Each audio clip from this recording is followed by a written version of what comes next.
when the film begins, we can see that we are in the Calais, rather in a nightmarish place at Calais, and then we hear mentions of the jungle. But maybe for our Slovenian audience, we should first make a small introduction. So what is the jungle? It does seem like a rather anti-documentary decision to not actually explain that in the film, but I suppose that your French viewers would already have known about it from the media coverage, or at least thought they knew about it from the media coverage. First, I'd like to thank the audience to be here, the festival and the French Institute for inviting me here. And I'd like also to say that I'm sorry for my English because it's not so good, but I try to answer. So for the people who never heard about the jungle, this place called Jungle, I think it's been like 20 years ago when there was this place called Sangat. There was like a Red Cross camp. It was not really a camp, but a place. And it was like a very full of people, and it was I think at this time Albanian people who tried to cross, and the President Sarkozy say enough of this place, and he just chassé les gens, il a détruit Sangat. He just broke the place. So after that, people still arrive to Calais because it's the easiest place and the closest place for crossing by trucks, entering in trucks before entering in the ferries boats or in the tunnel. So till this time, people start to enter and to live inside the town, like refugees, people who live in the park and in the squat and place like this. And also around the town there were like little forest, not forest, but little woods. And in Afghan they call it jungle. That's why they start to call it jungle. And so it started to be like a little town around the place. And in 2007, they destroyed this place again. So it starts again that people come back inside the city and hide from the police, till that they decide to let people install the shelter in this place near the town. And so police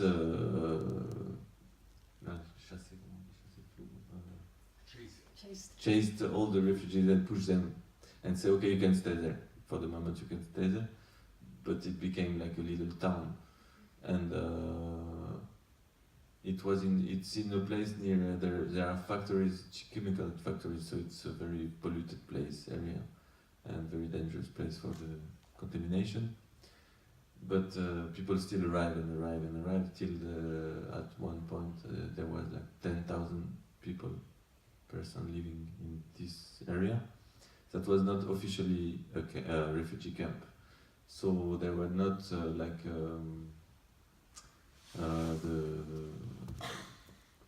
the people were not attend like normally they are in a refugee camp. Only little association go there. The state did a little thing for women and children, but not much. So few toilets inside, few little, but most of the thing were from little association, and it became very famous in the media because it started to be like very important, and inside there were no police only around, and when you enter in this place, it's like you enter in another country. Crazy country, because it's not really a country, but a place where with its own laws, with mafia, with a lot of things, and also solidarity between people. Really strange, really crazy place. I didn't think it could happen this kind of thing in France. And with the misery and also a lot of things inside. And next, I don't know. Yeah, like you said, it in the film as well, it does seem as if this was a place that was in France, but not really in France, or not a sort of place that you would have expected to see in France or in Europe anywhere. And there's a distinct impression of irreality that the film seems to really underline, as if this place couldn't really exist, but for those caught up there, it was really painfully real and present. So let's talk maybe about this representation of what you did on the film, with all this stark black and white, really grainy black and white footage. Why did you decide to picture it this way? Was it a reaction to the images that were already out there in the mass media, or was it a different sort of reason behind it? First time when I went there, I didn't have this idea yet. I planned to make a more classical documentary there, like I used to do for other films, with video camera color. And I realized that it was very difficult for me to film there. A lot of people that didn't want to be filmed and feel very aggressed by the cameras, because it's full of camera also. It was full of journalists, filmmakers, photographs. And so I was there, and I asked myself what was my doing there, because this place doesn't need me to have images, because there are already a lot of images from a lot of different people. And I start to work with the sounds first. And when I start to work only with a microphone, everything was more easy, and people take it like to express themselves. So I realized that maybe I could do something there, and I work with photography also, and maybe in black and white to be more not in this present journalist way of showing things, but maybe to be a bit à côté. Off to one side, to establish a distance? Yeah, maybe with the distance, and also I thought maybe black and white could put this place more in historical,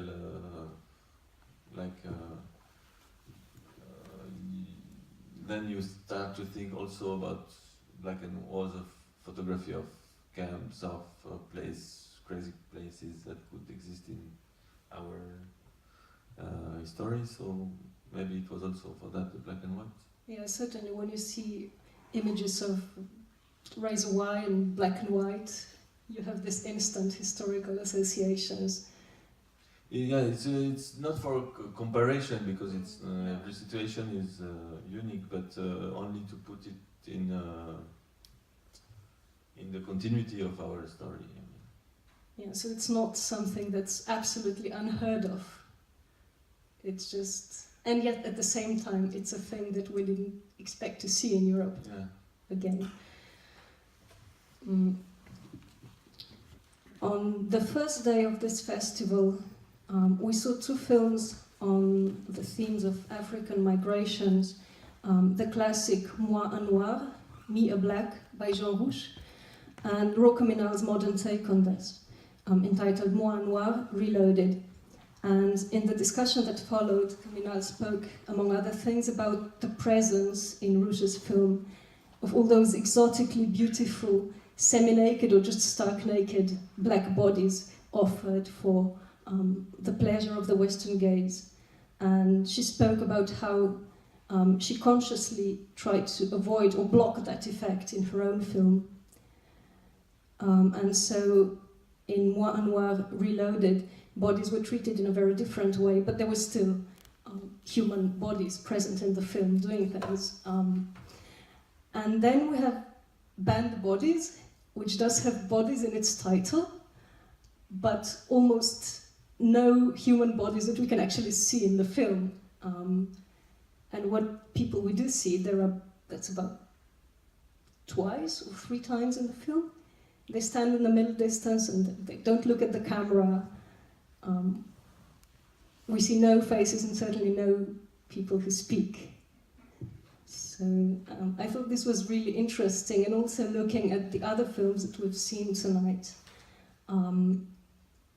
that also tried to sort of distance themselves from picturing, from representing people on camera, either by taking photos of the landscape like you did, or by using animation to sort of step away from that. I thought that was a really interesting development to see. Yes, the point that I realized that people that don't want to work to be filmed, or I think it could be. It was an experimentation. I was not sure it would work, so I tried but I elected this way of filming the place like if it were empty or only shadows. Also because I think in one way these are especially in this place, but in other places in France too. They just want to. Officially we don't want to see them. We as a government, we don't want that we like that didn't exist. So we accept the idea, the concept of refugee. We can talk about it with the ministries, but officially the really needs of the people are not complete.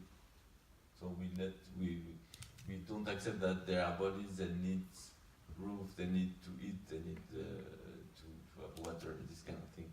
So for me, it's something that could I could express something with that, I think. And they have voices in your film. Yeah. I feel very often we see images of immigrant bodies or faces that are just images, pictures, but they don't actually speak to us. So I thought that was a twist in that as well. Yeah, it's that's true. In a lot of other ways we see, especially in the journalist way of filming, you see this mass of people, but you don't hear what they think, or we talk about them like a problem of refugee. How do we manage with this problem, but not like a problem or a wave or a wave or this. I don't say invasion, but some political party will use this term. So it was another way to hear voices of human people like everybody else. Like they say, I'm like you, I'm like them, I'm like you, like anybody. I'm working on that. That's what I'm trying in my other film also, but in another way. It's the first time I worked in that way. And at one moment I was not sure it would be a film. Maybe I think it would be only photo with sound or something. I was not sure it will work as a film. And until the moment we edited, we saw that maybe it can go somewhere. But it worked like this because it was not produced at it was self-produced at the beginning. So we didn't have the pressure that we have to make something with. Yeah, we spoke about this earlier, and I asked if you had a clear idea going in what sort of film you were going to make, and you No, I didn't. I didn't have a clear idea. And especially, in my last film, I developed a way of working, and I realized that it was not possible there. So I had to think totally in different way, and to find other way to work. So no, I didn't have the. And it took me quite long time before I decided that. At one point, I didn't. I think I thought I wouldn't do anything, and I feel very like Useless. Yeah. useless in this place because I thought if I was a doctor, at least I could help people. If I was a lawyer, I could help people. If I was a teacher, I could do something because people want to learn. Some of them English, a lot of them English or French. But I was not, and I was not able to film because it was also a problem. So really, sometimes, what am I doing here? But only with talking with people, and sometimes just sit with people and just talk, and not be there for helping them. Just talking like friends or something, sharing coffee. And I think it was also good for them and for me. Yes, to have this moment that we're not here for. So you had a microphone to offer. Yeah, at one point I realized that it can be something. And I was surprised because when I was with this guy who said about the jungle, he explained it to me before in English. He said, I'm not very comfortable in English. Okay, do it like you want in Arabic if you. And we were with other guys, so he was the first to speak. And after all they want to speak also. At the beginning, when you arrive with the camera, no, please no camera, we don't want. But when you arrive like this, people take the opportunity to express. So it was a really great moment. And you didn't add a sort of framing narrative to these voices, you just let them speak. You don't give a frame that would usually structure and mediate the documentary narrative. They're just these disembodied voices narrating their experiences and being really human in that. I'm not sure what to understand what you mean when you say frame narrative. In reality, there is, because it was edited and I think we couldn't. And I'm not. I think I'm sure we couldn't keep every person that I record. So we organized it, and if you see the beginning of the film, the first word, it's very classical. It's very like, yes, I'm a refugee, I come from here. They talk about the travel, the journey that they had to make. This is something that now everybody knows, but we had to put it like the frame, just to enter after to the real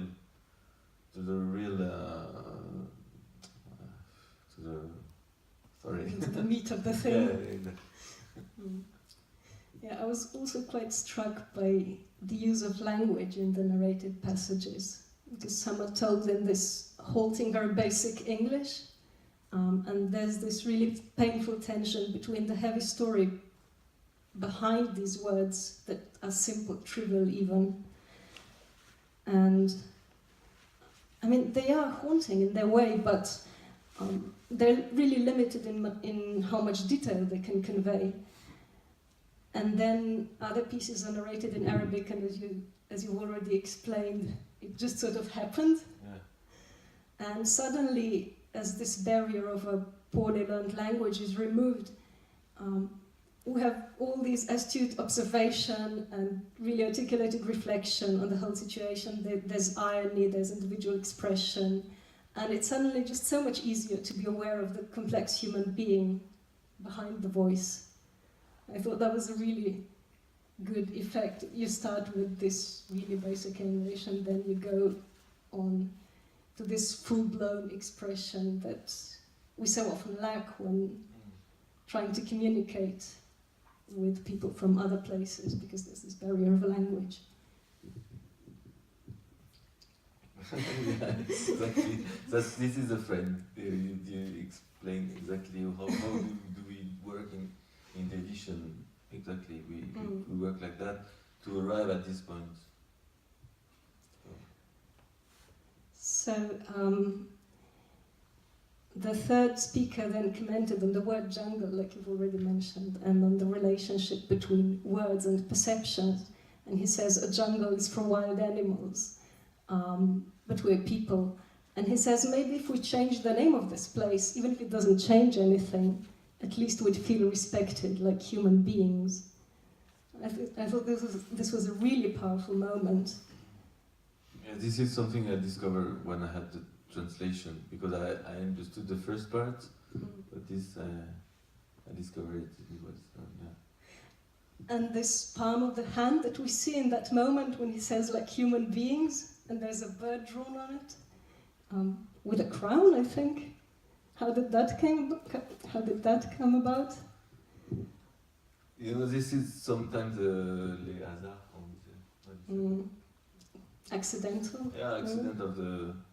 I was with the. I already done this interview, say, and testimony record, and I was with the other guys, and one of them was explaining about a bird that he saw in the place, and so the other didn't understand, so he made the picture, and I said, oh, I cannot take the, because I had already the idea that the film will talk about humanity, animals, and I said maybe I can do something with that, and so, and now we use it for the film, like it's like the picture of the film, so yeah.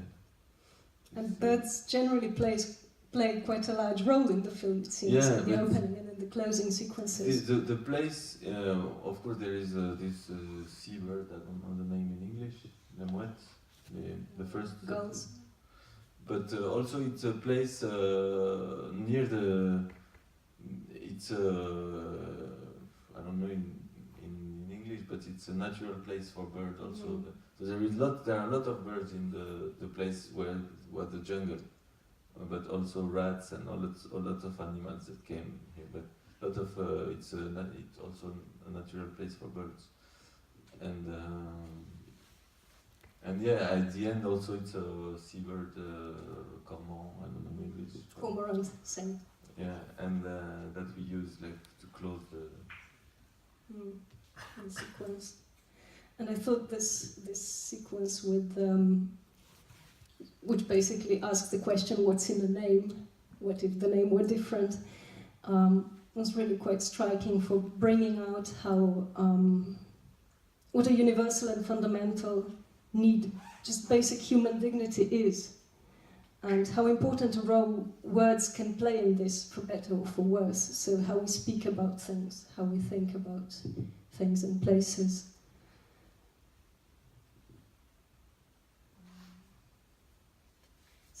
Če so kakšno vprašanja, se lahko mogoče kar vklopite, počas malo smo že začela. Če dvignete, mislim, če poveste, bomo dali mikrofon. There was this fourth speaker that speaks in English and Arabic and gives an impassioned, breathless speech that I thought sounded suspiciously like poetry. It was really structured, rhythmic, there's all this imagery, it's quite complex. And it really reminded me of rap. This is the bit that starts with, I am from Sudan and at the same time I am a fantasy man. So that was quite a fascinating story. This is a rap song in reality. I was with a friend who made the drawing, and in his shelter, and this guy just came and we speak, and they presented us as this guy is an artist, he's a rap singer, and I said, yeah, he made this song, and I said, oh, can I record it, it's very good, and he said, no problem, I'll do it for you. And he made it like this. We stay 1 hour, and after he said, "Okay, I'll go," I come back, and he went, and I never saw him again. So I couldn't even say. I only know his name, but the last info that I had is that he was in UK now.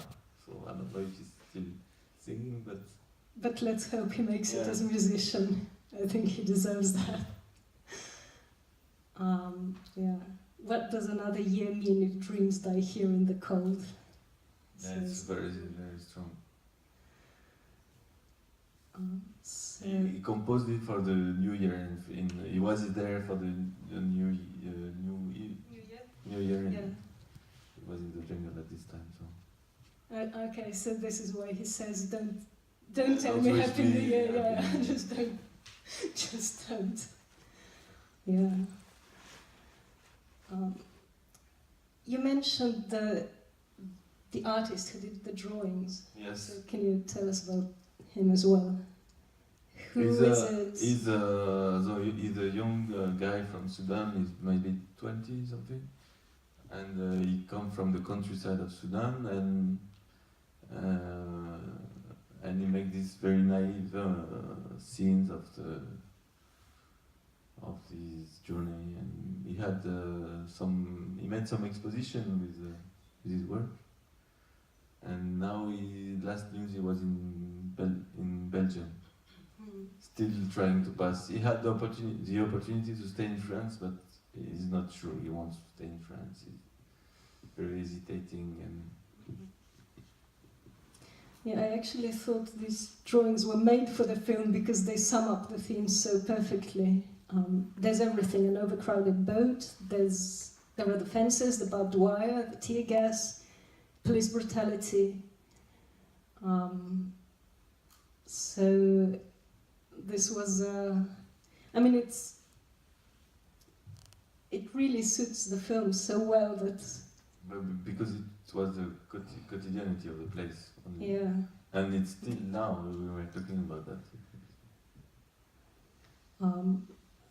Because now the jungle doesn't exist anymore, but people still trying to pass by the same places. Yeah, it was raised in October last year. Yeah.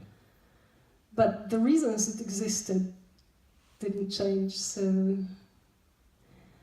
just today there was an item in the news. There was an accident at the Calais with where a truck driver died because some of the immigrants returning to the Calais trying to cross into the UK erected a roadblock to slow down trucks so they could climb on the trucks to try and get into the UK, which happened a number of times in the past as well. Yeah, but usually the migrants are dying. First time it's a truck driver. Yeah. It's very common that people are shocked by trucks or by cars and. Yeah, I just saw that because I was thinking we should say something about the aftermath, what happened after the jungle was raised, but it's actually not so different. No, the only thing is that now in Calais, there are the politics to chase all the installation of people. They take the tents, they take the sleeping bags, and they don't let people sleep. They try to. It's even I think more difficult than when there was a jungle. Yeah, for just the people. pretending they're not there. Yeah. Comment dire interdit? Private? This food distribution. They arrest people who were giving food. Because in Calais there are also a lot of people who are volunteers and trying to help people. But now they are criminalized. So they are like, they have to pay their amount. They have to pay fines Yeah. for doing humanitarian work, basically. Yeah, but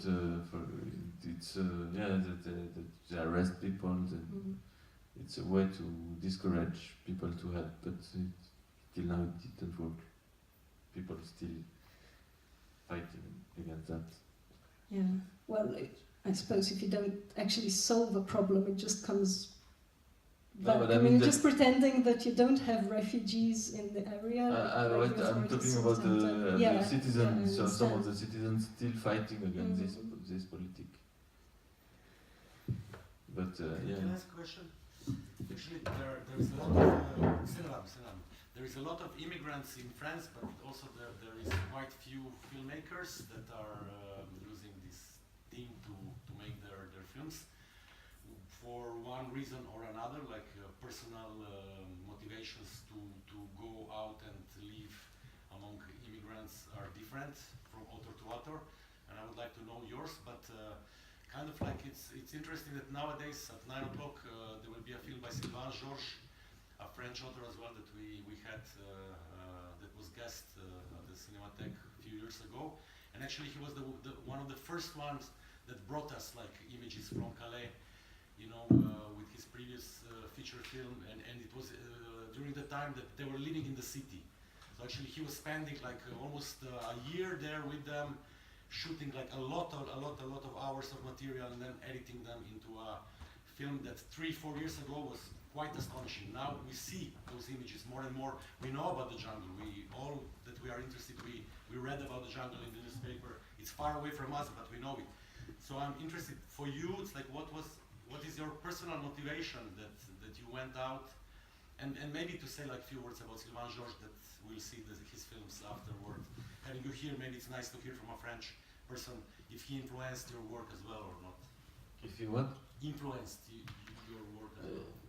Yes, he has a very important work in Calais, Sylvain Georges. But me personally, I used to make film very far away from home, and when I saw all this and read all this newspaper about what was happening in Calais, I decided to go by myself, just to, I don't know, sometimes you have a motivation to I feel like I need to go there, because it was like 2 or 3 hours from Paris, and I could not say I don't care, or I don't. As a filmmaker, I felt that I had to go to try to do something. So, but yeah, Sylvain Georges has a very distinct way of filming also. He used to film a lot and to film faces, but it was another moment also. At this time, it was not so much crowded of cameras also. So, but yeah, his work is important. And how long did you spend there? Not very long time. I was there for three times for 1 week, something like that. And I didn't feel like staying inside. Some people just I stay 1 or 2 nights, but I didn't feel like. Usually when I make film with, I stay with the people. I live with the people that I'm filming. But there it was. I feel not very honest to do that. I mean. I didn't want to play a role. It was very difficult as a French to be there, because I feel responsible also. Usually when I film far away from home, I'm not involved in the situation, so it's easier. I have my place of filmmaker is more easy to find, but there it was very.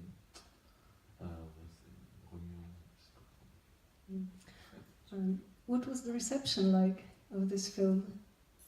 Where? In France. Was it well received? What were the reactions? Yeah, beginning I think I thought that after the démantèlement of the jungle, after the raise the jungle. It wouldn't be so interesting, but no, it's still shown in different places, and we gave it to cinema if they want to use it for free. We put it online. We try to let people take and show the film as they want. So. And how is your way of presenting the Calais Jungle received? Do you feel that it changes the way people see it from how they saw it before? You mean the film? Yeah. I cannot talk for the people. I hope so. Some people, yes. I think some people were quite surprised when they saw that. To hear the people. Maybe some people, a lot of people didn't hear really these voices. So I hope so. That's the goal of the film. Where are the jungle people now? Where Where are the jungle people now? Good question. It's difficult to answer, but they were envoyés partout en France. They sent them to when they destroyed the jungle, they made a very quick system to organize them with buses that go in a lot of little towns in France, and some of the people asked the asylum for asylum in France, but one part came back and still trying to pass or went in other town to pass. It depends on the people, because some of the people who were in jungle, they just don't want to stay in France. They just want to go in the UK. Why? For different some of them first the language. A lot of them speak English. For the easy of find work there, even in the black market, you can work more easily. And I don't know if it's true, but a lot of people think that it's easier to get the asylum for some nationality. For example, the Sudanese say that it's easier there to have the asylum. In France, much more difficult. So, and also there are already communities there, so they arrive, they know they can find a place to stay, it's easier. And they came to jungle from France, actually. Usually they arrived. They arrived directly to this place. It was How? by train, by. So, from But- France, actually. So, their aim was to come to Calais. Yeah. But I mean, they arrived from Italy, and from Italy they tried to go directly to Calais. But now, even in Italy, there is a closed border, so it's very difficult now to pass. So people pass by the sentiers alpins, by the little. Po gorskih poteh hodijo. Ne? Yeah, it's much nicer to stay in Ventimiglia than in Calais, in terms of where they are based. So there was a big fight in Ventimiglia when they went to the rocks, and they're probably still there on the rocks. I don't know, but it's much nicer surrounding and than the north of France, where really it's cold. And don't you think? I don't know. I haven't been there for the moment, but I think even closing the border, people are still passing. So I think this is useless, and this only. I mean, lots of Suffering. suffering for nothing. It's Yeah, the c'est film. désespérant. Mm. Sometimes it's désespérant.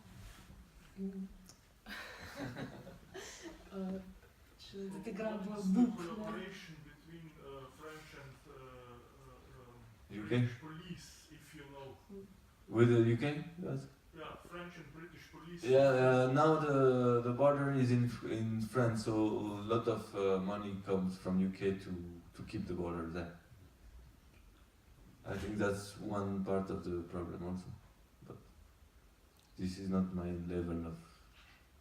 But yes, if people could pass and make the demands of asylum, it would be, I mean, more, I think, more fair. Yeah, one of the speakers in the film says that this isn't, what happens here shames not just France, it shames the whole of Europe. And it really, this person really seems to be speaking for the film as a whole. It really is an indictment on Europe and its immigration policies. Would you agree with that? I totally agree. Če je še kakšno vprašanje, drugače bomo počasi zaključili. Še enkrat povejmo, da potem naslednji film ob 9:00 je film Sylvaina Georgesa, Pariz premični praznik, to je poetični dokumentarec, ki se ukvarja pravzaprav s podobno temo imigracije, sledi mladoletnemu priseljencu po Parizu, tokrat ne po Calesu. Tako da prosili so me, da naj vas povabim, da si ogledate tudi ta film. Še kakšno vprašanje? No more questions? So you managed to stay in touch with some of the people who collaborated with you in the film? Yes, some of them, yeah. I could have, I'm still in contact with some of them that by Facebook, or some of them are, one of them is in Paris now. So I saw him.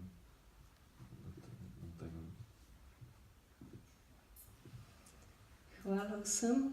Thank you, merci beaucoup.